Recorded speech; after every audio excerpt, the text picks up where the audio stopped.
Hi, I'm Mike. Welcome back to Our Wyoming Life. I'm just finishing up mixing up some rations for the cows.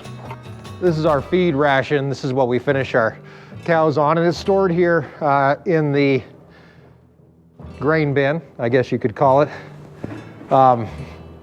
Just got that done, and it is super windy outside and doesn't look like any fun at all to be out in.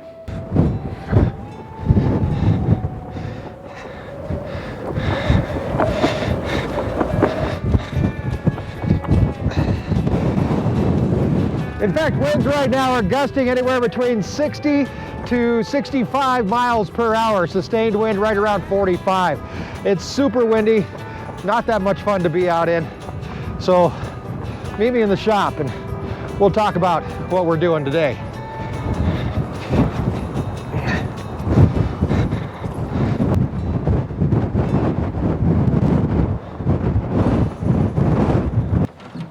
Oh my gosh.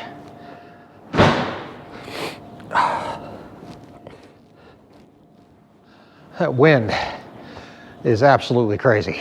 And in fact, it's exactly why I decided to mix grain today and get it put into the bin, because nobody wants to work outside in this mess. If you saw, I was right there in the backyard right next to the windsock, but the snow that was piled up alongside the fence, that's kind of a big deal. The snow here drifting like crazy. This wind is not helping. Any loose snow is getting blown around. But with the last video we did as compared to this one, I wanted to delve a little bit deeper into the snow situation here on the ranch and how it could affect haying, and also this 10-year drought that we've been in. So I actually today called the National Weather Service in Rapid City, South Dakota. Who knew you could do that? Really great people who actually helped walk me through some of the snowfall totals that we've gotten so far this season and how that could equate to the drought. Also, I got some really cool maps that I'm going to show you here a little bit later, comparing the drought of 2021 to 22 and to now. And everything really does. It makes me hopeful. Let's just say that. So back in 2021, we didn't hay at all. We had no hay on the ranch. And by this time in the winter, we had received 23.3 inches of snow, which really isn't that much, considering that our average by this date is actually 33.2. So we're about 10 inches short of rain. Also, or of snow. Rain-wise, we had received 1.71. That snow had melted down to 1.71 inches of actual rainfall, whereas we're supposed to be about 2.89 this time of year. This year, things are looking a whole lot better, and we're going to do a little test later on to actually take a look at snow and see how much water is actually included in snow. It's not like ice where you freeze ice in your freezer and it's 100% water. Snow is way different, and we're going to be taking a look, doing a little experiment along with the kids actually a little bit later here, where we can take a look and see how much moisture is actually included in snow. But for this year, our normal, like I said, is about 33.2 inches by this time, March 10th. So by March 10th, in a normal year, we would have gotten about 33 inches of snow. So far this year, we've doubled that. 67 inches of snow have fell on the ranch, including like 20 some inches in December. So it's been crazy. That, when you equate it to rainfall, equals about 3.5 inches of rain. So our normal is about 2.89, 3.5 we're well above. Like I said, we're going to take a look at some maps here a little bit later, but we do have something that we do have to get done here on the ranch, or at least we're going to try to, and that still has to do with our heifers that we're dealing with out here, that we're waiting to start calve. In fact, they start calving on the 16th, so we're 6 days away now from calving, but we need to do a couple little maintenance things so that we can make sure that they're as safe as possible when it does get time to calve. So we're going to head into the barn and go down through the barn. I'm going to show you what we're going to be working on today, which unfortunately means we're going to have to go back in to the wind, but oh well. We will be in a tractor today, so we have to move a whole bunch of snow and make a path so that if we have a problem with a heifer, we're able to get it into the barn and get it into shelter. Hey kids, you know what I'm gonna do? I'm gonna lock you guys in here. Sorry. There's our emus. That's Jenny and Forrest, and then of course our miniature donkey, Ethel, right there. Unfortunately, they need to be locked in because we have to clean out the area from the corrals where the heifers are located over here to the barn. It's not that far. In fact, you can see there's some heifers right there, but we do have this alley here that's kind of created a little bit of a problem. We got to try to be able to get from where they're at into here. So let's take a look, see what we got to deal with. I did clean out the barn here just the other day, and I piled all this here. That we need to move out, even though the pigs are enjoying it. Big old snow drifts here to deal with. Some hay and some more snow. So you can see the wind is trying to take that darn thing down. Big problems with big wind. Yeah, we're gonna have to work on that once this wind stops. So how we're gonna get in here, I'm not exactly sure. What we're probably gonna end up having to do is come in through that gate down there, work our way back up this way with a tractor, and try to navigate this corner a little bit and be able to get up in there and clean this out. We can probably do a little bit of finish cleaning with the skid steer as well. Or at least I hope so.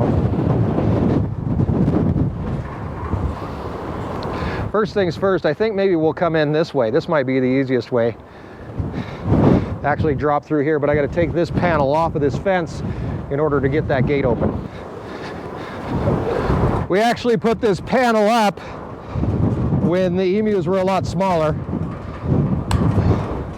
in order to keep them from trying to squirt through the gate here, but now we don't have to worry about that.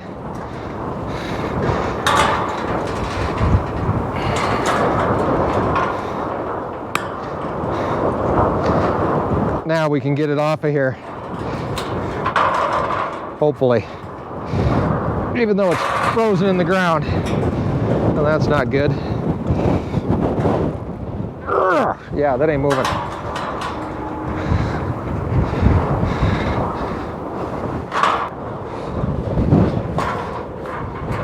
It's like magic.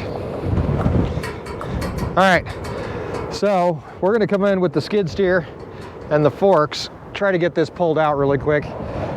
We might bend it a little bit, but we'll still be able to use it somewhere. All right, here goes nothing.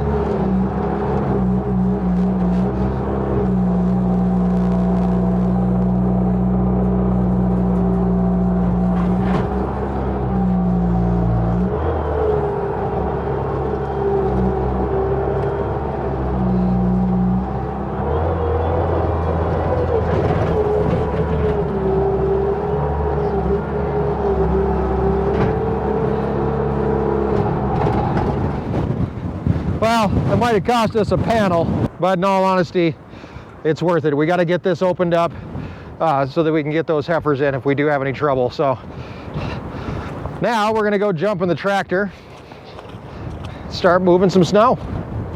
As you can probably see, things are melting out here. It's about 40 degrees today. If it wasn't for the wind, it'd be a halfway decent day.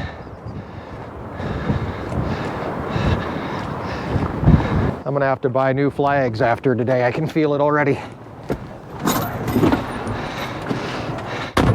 So one of the things you could probably tell with the skid steer on that slope, with the snow and the ice, traction, not the best. So we're gonna use the tractor here to hog out a majority of the material, the snow and the stuff I took out of the barn, and get it moved out, piled up, and ready to go wherever it needs to go. Tricky part here is I don't have a whole lot of room to work with. When I built these corrals and put in the system that we've got now down here leading into the barn, I didn't really think that far ahead.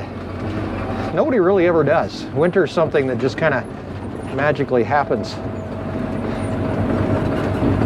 But now I know, a few years later, that you have to prep for the worst of conditions, and I definitely would have made this a little bit different, but that's okay. All right, we've got some hay here that we're gonna grab. This is actually Ethel's food.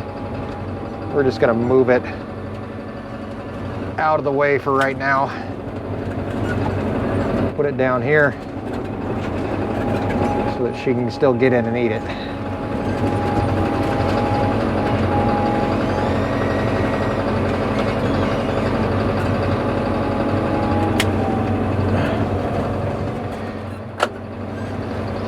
And hopefully it doesn't blow away. All right, like I said, it's kind of tight in here.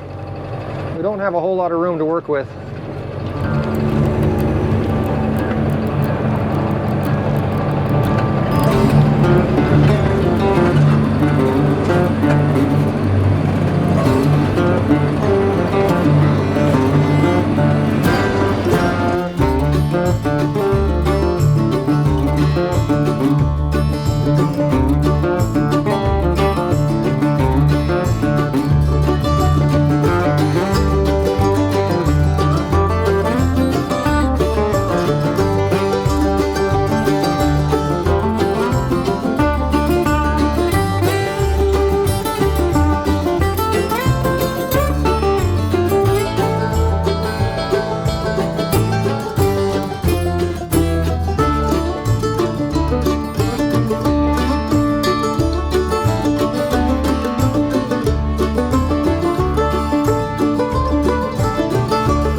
Gone that way, cleared that portion out to the barn. Now we've got to spin around and go back towards this fence that's threatening to fall down and try to clean out some of that so we can get them the other half of the way. Then, once we can get that gate open, we'll work our way into the alley.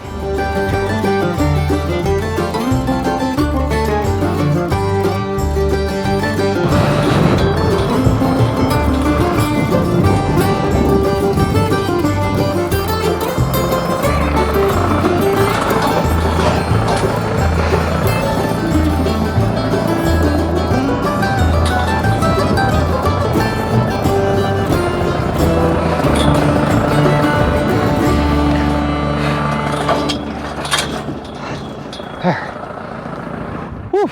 Okay, now we're going to come through here and hopefully this wall doesn't fall down on us. The solid wall is nice. It's a good windbreak. If you're working cows, they can't see cows the other side, but at the same time, it's a giant kite when it gets to be windy out of the south, especially.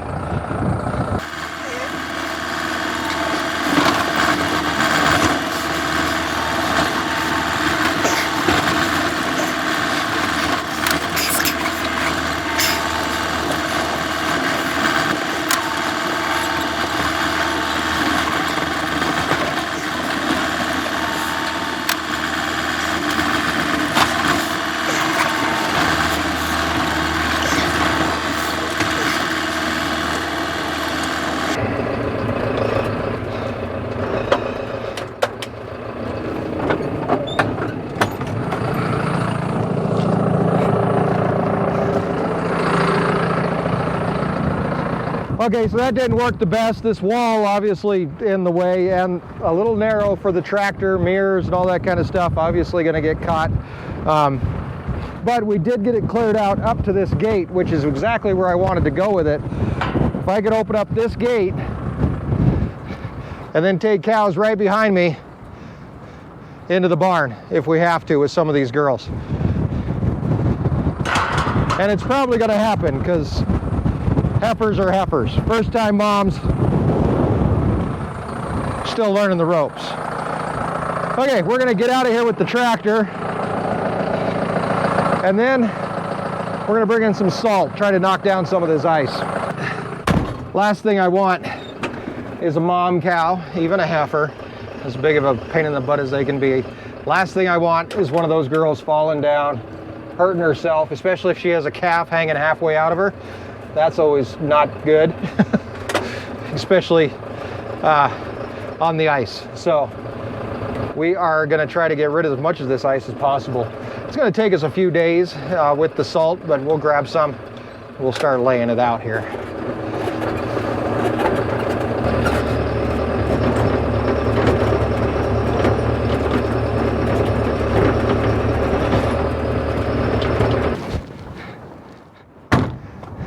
Kids will be home here in just a few minutes.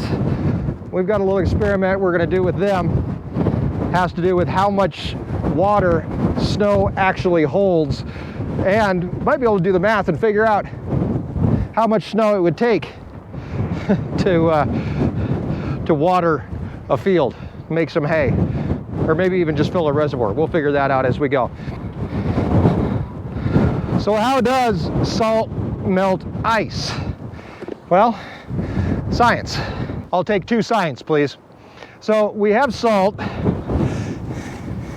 This is fancy blue salt for some reason, but we have salt, which is sodium chloride. When salt hits water, it breaks up into 2 different molecules, sodium and chloride, obviously. Then the sodium and the chloride attack the hydrogen part of the water molecule, H2O, and weakens the hydrogen bond, which then melts the ice. So works pretty good, pretty reliably, obviously, been doing it for years. We're just going to spread it all over this entire area. Some people will use like a spreader or like a grass spreader or a fertilizer spreader or something like that. We're just going to spread it out all willy-nilly like crazy people.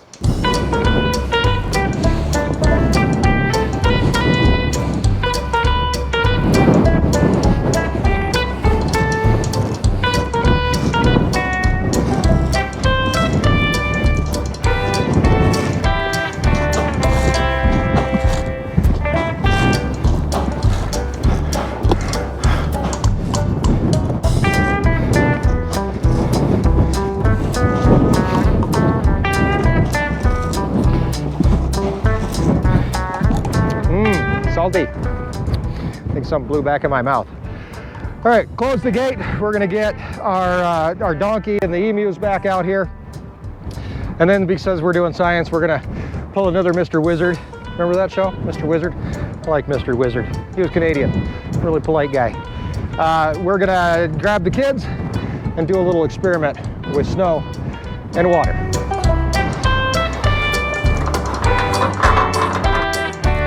Come on, Ethel. Come on, girlie. Come on, let's go.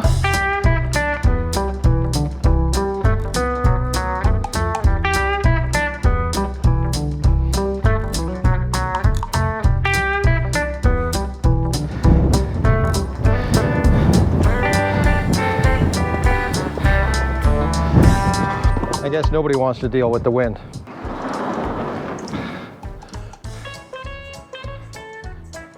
All right, we're gonna join up with the kids here in just a second, but first I have to grab 1 gallon of snow.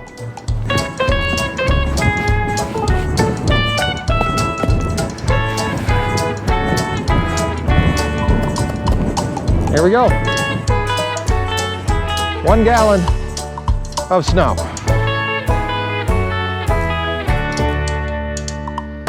All right, here we go. We got our gallon of snow, and we've got our 2 volunteers over here.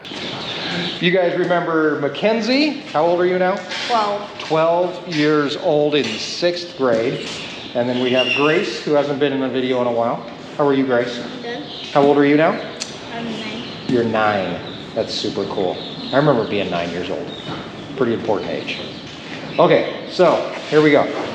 We have our gallon of snow, and we're gonna melt this. And we want to know how much water is in a gallon of snow. Mackenzie? Not filled up all the way. Well, it's close enough. What is your guess? How much water is in a gallon of snow? A gallon.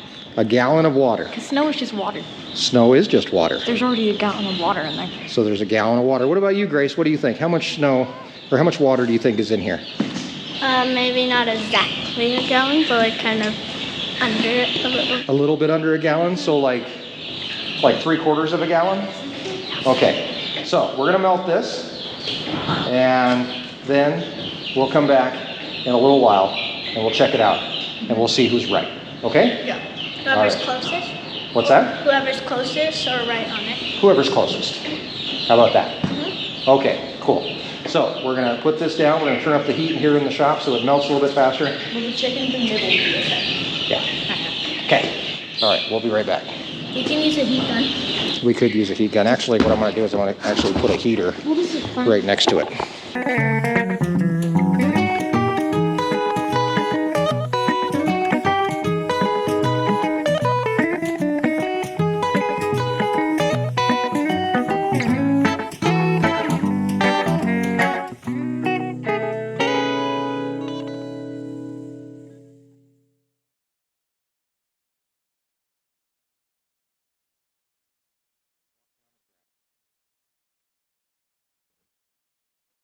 And we're back.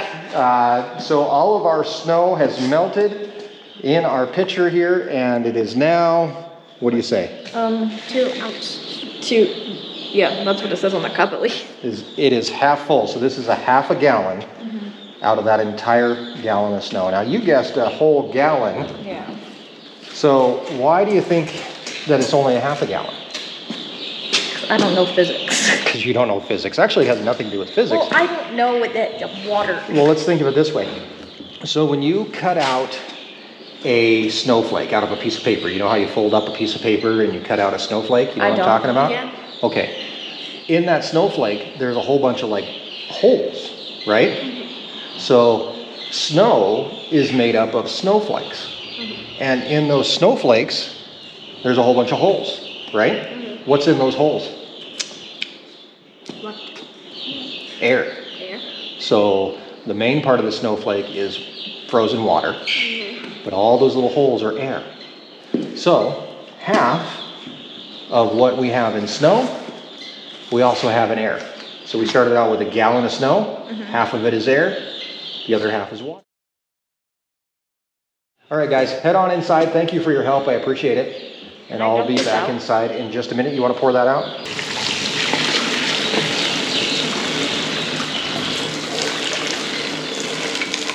Very cool. I'll hold on to the pitcher. Thank you very much for your help. High five. High five. Fist bump. And I'll see you guys later. Bye-bye. Bye. So half of snow is water and half is air. Makes perfect sense. I have a cheat sheet here because what we're going to talk about next is the amount of water that actually falls in snow on the fields.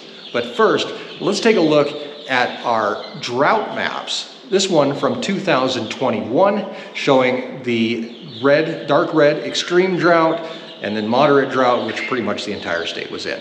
That was 2020 to 2021. 2022's, the same date, looks like this. Well, pretty close to the same date. Looks like this. Getting better. But if we take a look at the drought map for just a few days ago, looks so much better. In fact, only a small portion of the state is actually considered in drought. So, very, very happy about that. When we start looking at how much snow actually falls over an acre, first of all, we have to talk about how much water an acre needs. Now, we look at about 1 inch per week of rain when we're going into our growing season, which will help the hay grow. 1 inch over 1 acre is equal to 27,143 gallons of water, or 55,000 gallons of snow. Each inch of snow is equal to 2,715 gallons of water per acre. So we've had 66 inches of snow this year. That's equal to 180,000 gallons of water, or 6 weeks worth of rain. Now, I talked about in the last video that I wanted the ground to thaw kind of slow so that some of it fills up reservoirs. So really, even if we just split it half and half, that 3 weeks worth of rain is going to go into the reservoirs, 3 weeks worth of rain is going to go into the soil. That's great. Gives us a boost, kind of a head start on our growing season. For the stuff that's going in the ponds, this is where it gets a little bit more complicated. We start by just looking at the triangle pasture in the pond that's out there. That pond is about 12,000 square feet, an average depth of about 3 feet. So we're gonna say it's 300,000 gallons of water in that pond. Now, if we go back to our previous formulations, I guess, we're looking at 180,000 gallons of water per acre. So it's gonna take roughly 2 acres of snow to fill up the pond. But we're gonna split that in half. So it's actually gonna take 4 acres of snow to fill up that pond, which is great.